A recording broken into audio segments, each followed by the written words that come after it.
Саламатсыздар ма, құрметті аудан тұрғындары? Мен Ташанов Бейбек Әділбекұлы, Абай облысы Ақсуат ауданы аудандық сотының судьясымын.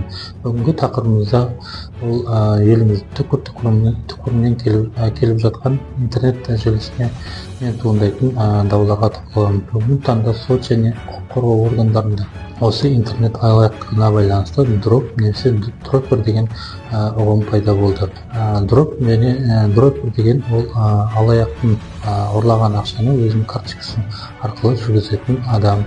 Яғни дроппер ол алаяқтарға жалданып, алаяқтардың қылмыстық жолмен тапқан ақшаларды өздерінің карточкалары арқылы жүргізетін адам. Дроп ол ағылшын тілінен алынған сленг, яғни дроп лақтыру, тастау деген ұғымнан шығады. Еліміздің президенті 2024 жылғы қыркүйек айындағы халыққа жолдауында осындай істер бойынша құқық бұзушылықтың алдын алу шамалар берді.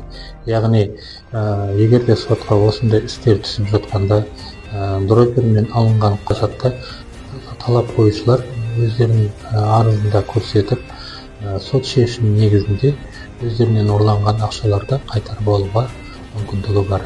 Интернет аясындағы алаяқтар көптеген азаматтарды, жастарды алдауы мүмкін, яғни жеңіл жолмен ақша табу жолын көрсетіп, яғни өздерінің қылмыстық іс-әрекеттерін заңды бизнеспен бірігіп, алаяқтықтан хабары жоқ жастарды, адамдарды өздерінің қылмыстық схемаларына тартуы мүмкін. Аудандағы жастарымызды, азаматтарымызды осындай іс-әрекеттерден аулақ болуыңызды ескертемін. Жеңіл ақша табу ол түбінде қылмыстық жауапкершілікке әкелуі мүмкін.